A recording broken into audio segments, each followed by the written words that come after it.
Hi, this is Ryan Buckner with Schellman. We're in our next installment of the Truth Series, and we're going to be having a conversation with one of our subject matter experts related to a perhaps not as well-known aspect of PCI, or payment card industry compliance. We're going to talk to an expert related to P2PE, or point-to-point encryption, as well as PIN or PIN encryption. I'm joined today with a special friend and colleague, Sully Perella. Sully, good to see you again. Likewise. All right, thanks for joining me. We call this the Truth Series because one of the things that I like to do is to take some of the compliance initiatives and objectives that we have here at the firm, but package them, deliver them, describe them, if you will, in a way to where just ordinary compliance management people and audit personnel can have a really good understanding of it and maybe put you on the spot a little bit, all right? All right. All right, fair enough. Couple questions here, but before we get into it, just break down in layman's terms what P2PE and PIN assessments are. So for decades, card data and PIN data was being sent in a manner where it could be read by the systems that were handling that data. Okay. The PIN and P2PE standards evaluate the encryption provided at a hardware level on those terminals to be sent to processors where the key is recreated or usually sent with it, decrypted, and then processed. Got it. Essentially removing the threat between the point of sale and the bank. Got it. And so if I'm in my favorite department store getting ready to buy a flat screen TV, why does that matter to me? Well, nobody wants to be in a situation where they're going to have their card data exposed. There's a headache there as well. The merchant to say the least. So it's not really going to be something that you notice, but it is something that's going to impact the security of how you do transactions. From a cardholder perspective, it's seamless, but it provides assurances that you trust the merchants that you're purchasing from.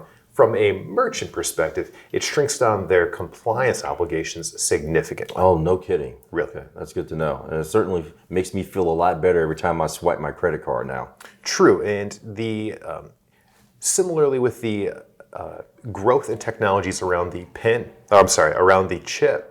The chip itself has additional features to prevent that from being stolen, even though the data on that chip is not encrypted.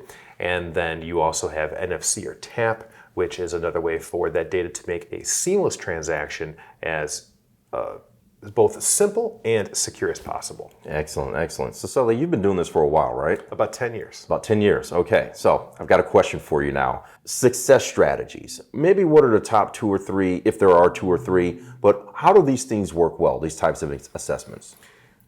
Well, I think it's the same as any other assessment. Proper planning, preparation, and then the willingness to accept that there are going to be things that are short, coming up, and gaps in the controls that are met.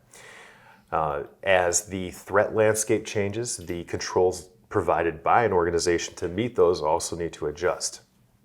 All of that being said, the point-to-point and PIN encryption standards which are both quite well aligned at this point, have some incredibly good controls that will provide security for many years to come.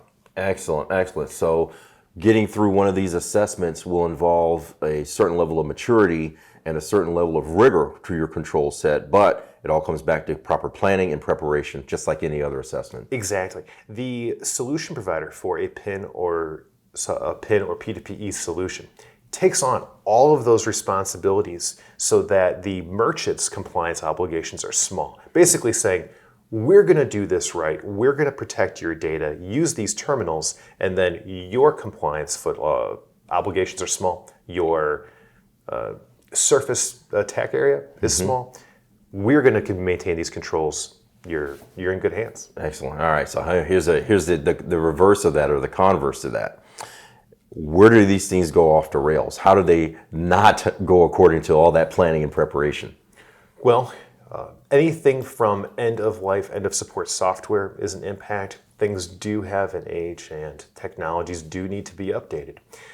Where we're talking about equipment that can cost hundreds of thousands of dollars. So to replace it, that's hard. Again, proper planning. So having foresight into the end of life of an HSM or the hardware security module. Gotcha. This is the back end encryption operation. Basically, you give it plain text, you get ciphertext. Understood. It also creates the keys that are going to be both recreated for decryption and also injected onto these terminals. Excellent, excellent. All right. You've been doing this for 10 years, Yeah. all right? I want to have you talk to me a little bit about the pricing, all right? You may need something a little bit stronger than what we're drinking here today, but be honest with me. How much do these things cost? As a general rule, I think we could say that the low end is starting around $29,000. Okay. But they go up, to more than $100,000 if we're being honest. When you think about all of the different elements of this data flow, the encryption environment, the merchant location where those terminals reside, the maintaining, the management of those terminals, identifying when something goes wrong, the key injection facility where the keys are put onto that, where the software is put onto it, the creation of those keys, the decryption environment, which also needs to be assessed against the PCI DSS. All of this is, there's a lot going on. That's right. And to evaluate all of that it's a difficult task, but proper planning will make it easier, even if the cost isn't simple. And to be clear, there are elements that need to be done in person. To look at a key injection facility remotely, most places won't allow a camera. They shouldn't. And when you're there, you have to actually turn on these alarms so that you have your organization has physical controls to prevent a single individual from having access to keys. Makes sense. Access to the devices that perform those encryption operations, or the ability for someone to say, this is how we're loading these keys, and this key is going to go at this terminal.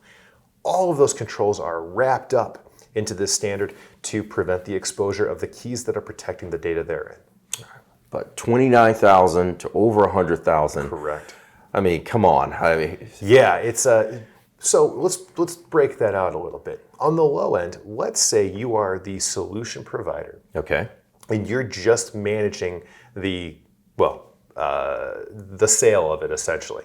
You're responsible for domain 3, which is the communications with your customers, the elements that make up the solution. You can outsource the encryption environment components, which is the management of those POI, the deployment of those POI.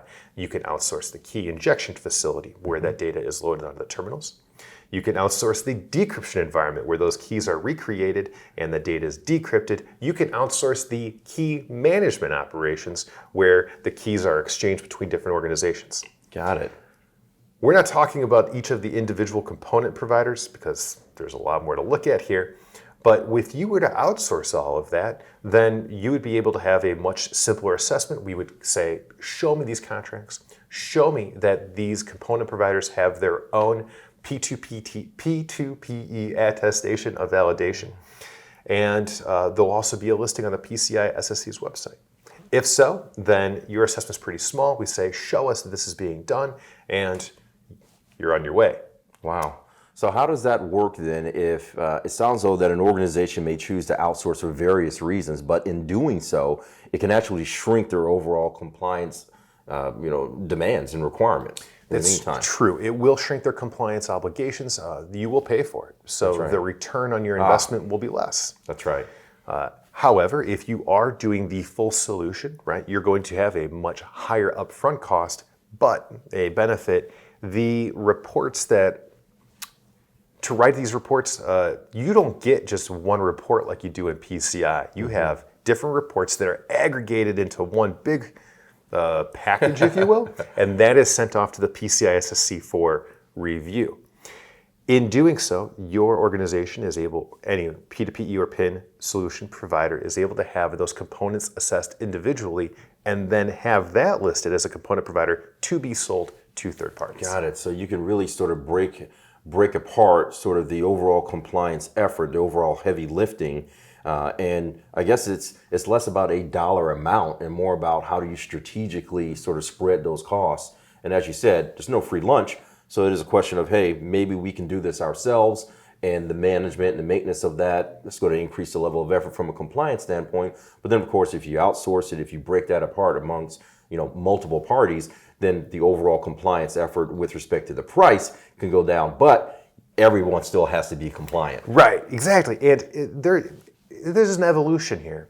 If your organization starts to outsource, say, a key injection facility, and you're thinking, we do pay a lot to company Acme. Well, maybe you build one in the future, in which case, talk to your assessor, talk about those challenges, the big headaches with those physical controls, and see if it's worth the option. Well, I'll tell you what, Sully, we talked about what goes well, what could go wrong, and how much these things can cost, and it kind of sort of sounds like it depends on a number of factors. Yeah, I think if PCI had a motto, it would be, it depends. It depends. And with that, that probably is going to do it for today. I really appreciate you stopping in. Of course. As always, great to see you. And maybe next time we'll talk about some of the other exotics related to ASV scanning. Oh, wonderful. I look forward to it. All right. So that's the Truth Series, folks, where we strive to get simple answers to complex questions. And next time, we may be able to have a conversation related to a number of other topics. Absolutely feel free to reach out to a specialist, and we'll be sure to get back with you. In the meantime, this is the Truth Series. This is Ryan Buckner with Schellman. Thank you.